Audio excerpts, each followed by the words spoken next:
Webinar നടക്കുന്നു എന്ന് പറയുന്നപ്പോൾ ഞാൻ ഇതിന്റെ ഡീറ്റെയിൽസ് ഞാൻ കുറച്ച് കൂടുതൽ എൻ്റെ അടുത്ത് കുറച്ച് ദിവസം മുമ്പ് ആണ് ശ്രീമതി കുക്കു പരമേശ്വരൻ്റെ അടുത്ത് പറഞ്ഞത്. ഞാനത് ഇതിനെപ്പറ്റി കൂടുതൽ ഡീറ്റെയിൽഡ് ആയിട്ട് മനസ്സിലാക്കി കഴിഞ്ഞപ്പോൾ ഇത് തീർച്ചയായിട്ടും ഇത് വളരെ ഗംഭീരമായിട്ടുള്ളൊരു ഇനീഷ്യേറ്റീവാണ്. തീർച്ചയായിട്ടും അഭിനന്ദനാർഹമാണ്.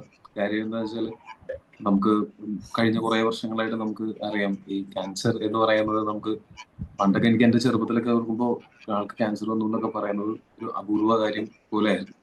ഇപ്പൊ അതിന്റെ തോത് പണ്ടത്തേനൊക്കെ അപേക്ഷിച്ച് വളരെ കൂടിയിട്ടുണ്ട്. അപ്പോൾ എനിക്കാണെങ്കിലും എന്റെ വളരെ പ്രിയപ്പെട്ട രണ്ടുപേര് ക്യാൻസർ മൂലം നഷ്ടപ്പെട്ടിട്ടുണ്ട്. അപ്പൊ അത് കാരണം കൊണ്ട് നമുക്ക് ഇതിന്റെ അതൊരു ഒരു വ്യക്തി മാത്രമല്ല, ഒരു കുടുംബത്തിനെ മുഴുവനായിട്ടും ഭയങ്കരമായിട്ട് ബാധിക്കുന്ന ഉലച്ചു കളയുന്ന അങ്ങനത്തെ നമുക്ക് ശത്രുക്കൾക്ക് പോലും വരരുത് എന്ന് നമ്മൾ അങ്ങനെ പ്രാർത്ഥിക്കുന്ന ആഗ്രഹിക്കുന്ന അങ്ങനത്തെ ഒരു രോഗമാണ്.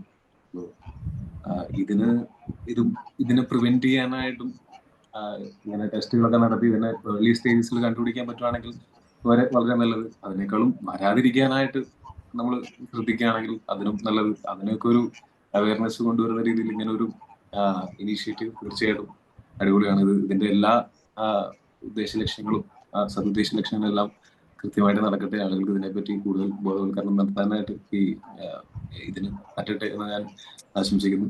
അതോടൊപ്പം ഇത് മുന്നിട്ട് നടത്തുന്ന ഇന്ത്യൻ റേഡിയോളജിക്കൽ ആൻഡ് ഇമേജിംഗ് അസോസിയേഷനും സ്വസ്തി ഫൗണ്ടേഷനും ഒപ്പം നമ്മള് അമ്മ സംഘടനയും ഒക്കെ കൂടെ ഇത് ചെയ്യുന്നു. തീർച്ചയായിട്ടും അഭിനന്ദനാർഹമാണത്. ഇതിന്റെ എല്ലാ ഉദ്ദേശ ശുദ്ധികളോടും കൂടെ ഇത് മുന്നോട്ട് പോവുകയും ഇത് ഒരുപാട് പേർക്ക് ഗുണപ്പെടുന്ന ഒരു കാര്യമായിട്ട് നടക്കട്ടെ എന്നും ആഗ്രഹിക്കുന്നു, ആശംസിക്കുന്നു.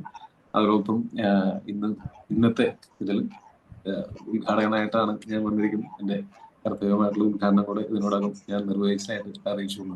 Thank you so much.